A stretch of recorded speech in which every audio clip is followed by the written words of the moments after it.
One other day we talked about the fact that 1 calorie was defined as the amount of energy required to raise the temperature of 1 gram of water by 1 degree Celsius. What we didn't talk about is that that actually is a physical property of a substance. The amount of energy that it takes to raise the temperature of that substance, of 1 gram of that substance, 1 degree Celsius. And that physical property is called specific heat.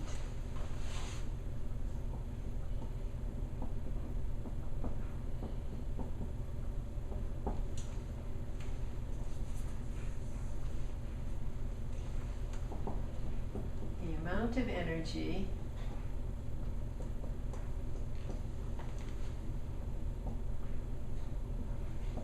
needed to raise the temperature of 1 gram of a substance, 1 degree C.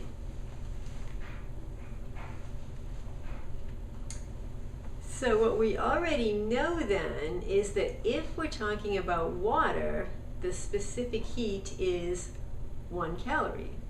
It takes 1 calorie of energy to raise the temperature of 1 gram of water, 1 degree C. But usually we like to talk about joules, but we already learned that a calorie is 4.184 joules, so that means that the specific heat of water is 4.184 joules. And specific heat, for some reason, is abbreviated C, not S.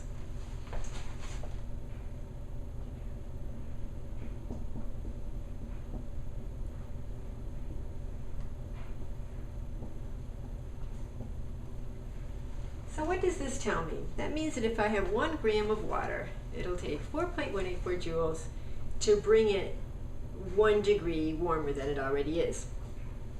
So 1 gram of water, in case you can't picture this, is 1 cubic centimeter of water. It happens that water has a density of 1 gram per cubic centimeter. So here's my little 1 cubic centimeter of water. And I will take that and I will raise it up 1 degree, and it will require this much energy. All right, so let's think with me, what if I want to raise it 2 degrees? Would you agree that maybe it will take twice that amount of energy? And if I want to raise it 3 degrees, maybe I'll have to go 3 times that amount of energy. I think that makes common sense. Now let's think about that a little differently and say, what if I don't only have 1 gram of water? What if I have 100 grams of water? And I want to raise that 1 degree. Maybe I would need 100 times as much energy because I've got 100 times as much water. Does that make sense? Now, what if I have 100 grams of water and I want to raise it 2 degrees? So I would need 100 times this much to go up 1 degree, but I would need 200 times as much to go up 2 degrees. Hopefully that makes sense to you. So we have a handy little formula that we can use to do these kinds of problems.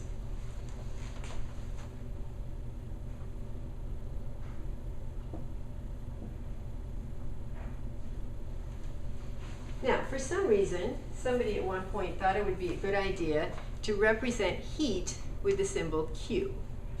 I think that makes a lot of sense, don't you? This is heat. Q is always heat, no matter what course you take or what textbook you read, Q is always heat. And heat, as you recall, is measured in joules.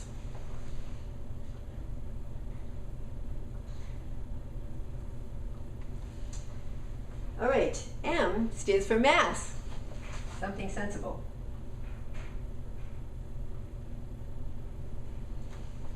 And mass, hopefully, as you recall, is measured in grams.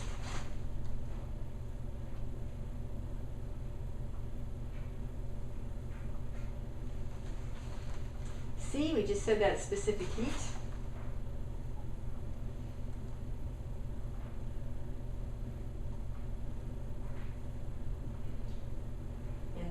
unit for specific heat is kind of big and bulky. It's joules per gram degree C. Joules slash gram degree C. So those are multiplied times each other. So this says it's the amount of heat per gram per degree. That's why it's kind of a bulky type of unit. And then delta T, I don't know if you've been introduced to the symbol delta before, but this is not just a triangle, that's the Greek letter delta. And that means change in. So in this case, it's the change in temperature. You'll see that in other contexts being the change in other things. We'll use that throughout the year.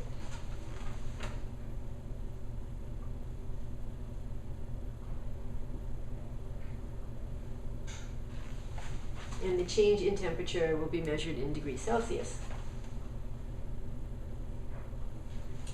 You can also do this in degrees Kelvin, by the way, and it won't change the numbers at all because the size of a Kelvin degree and the size of a Celsius degree is exactly the same. And since we're just talking about the change, we don't even have to worry about conversion. So sometimes when you look up specific heat values on the internet, you will get joules per gram Kelvin instead of degree C. It's the exact same number.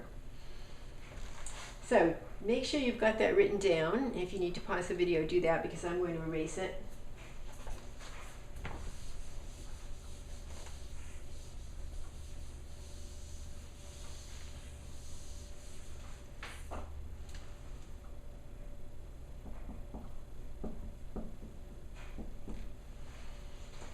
So let's try a simple problem like that for water. And let's just say that I have 100 grams of water and I would like to raise the temperature of that water by 7 degrees.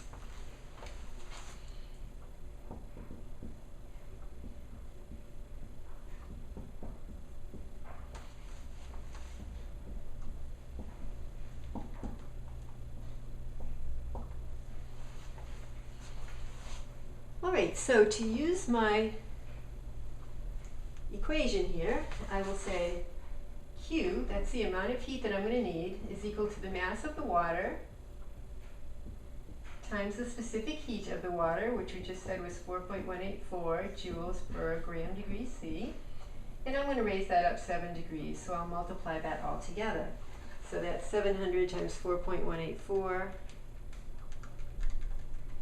and that's 292848.8.